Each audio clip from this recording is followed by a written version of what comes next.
It is day 13.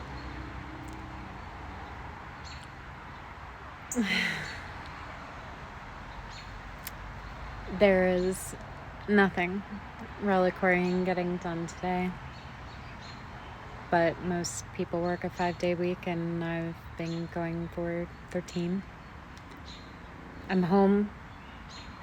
I really love how quiet it is at Reliquarian House, and I am missing it, hearing all the street traffic and chaos and people. I actually do think that I'm someone that is happiest in my little forest and my little Victorian house, my big Victorian mansion, even though it's just me there most of the time. But we're having very real conversations about whether it's sustainable.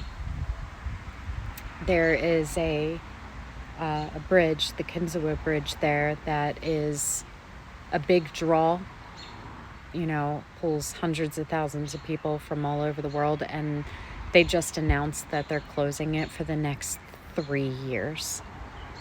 So that takes a lot of the tourist traffic out, which will drastically cut into any potential bookings. Even if I manage to monetize the Reliquarian in that time, monetizing it to the point that it can sustain that property would be a monumental thing. We need to be able to bring in, at the bare bones, just scraping by minimum, $5,000 a month, and that's literally just to pay the mortgage and keep the lights on. Plus we have here, and with Mike retiring, I've been kind of covering both in the interim while we figure out next steps and he gets started with his thing, and it's a lot. And I'm feeling really overwhelmed, and I'm feeling really defeated today, and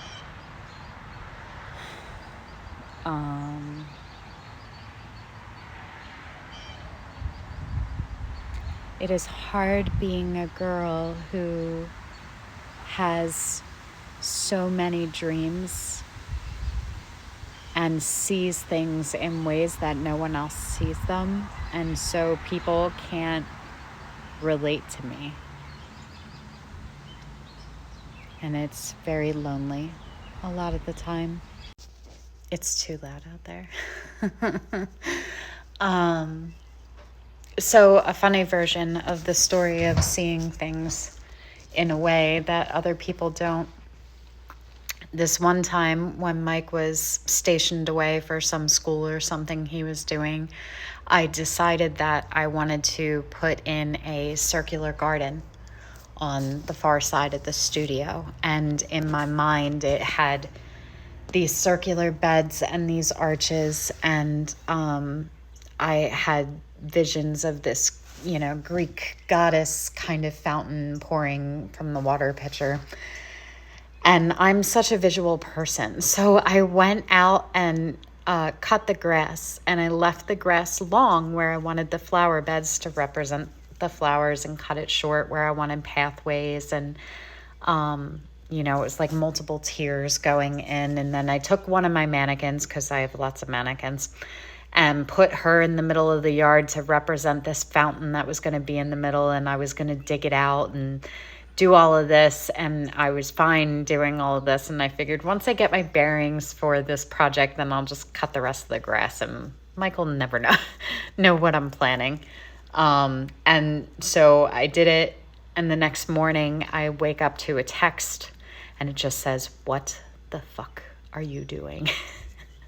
And I'm wondering if he's got like security cameras, I don't know, or how he knows. Like, I'm like looking around, like pausing, trying to figure out how he knows that I'm doing this.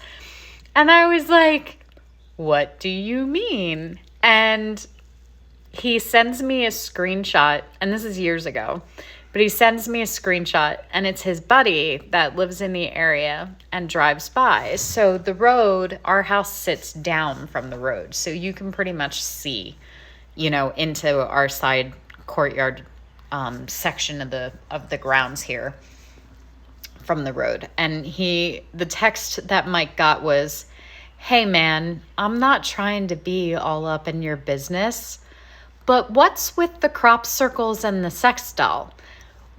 Which is the story of my life, because with no context given to anybody else, that is exactly what it fucking looked like. And it has been the same for everything I do.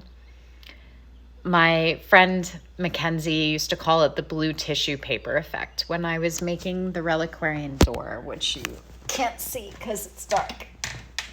But when I was making the Reliquarian door, there was a time that I knew that what I was doing was creating texture on the door.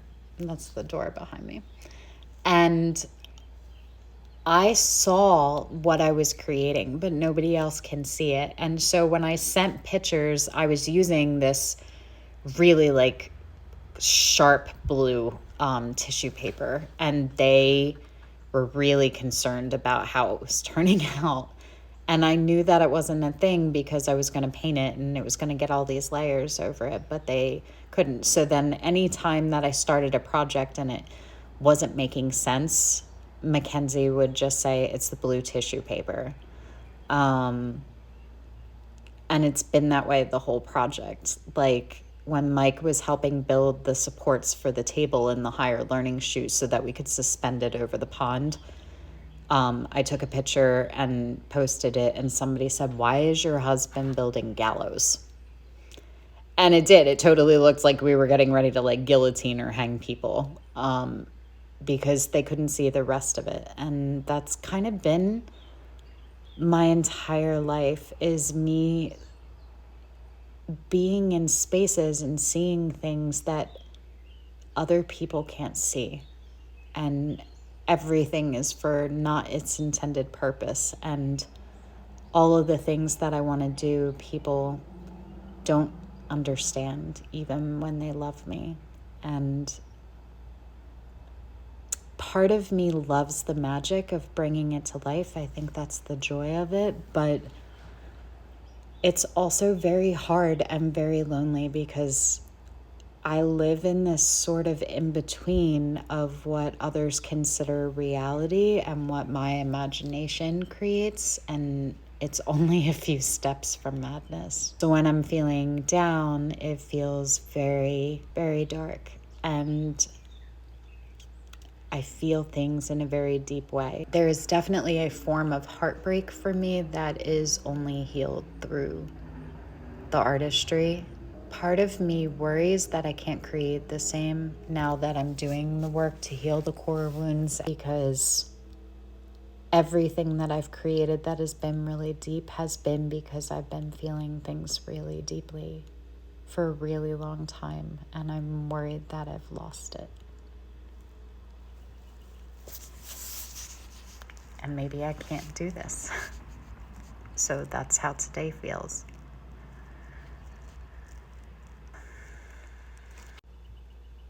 Day 13.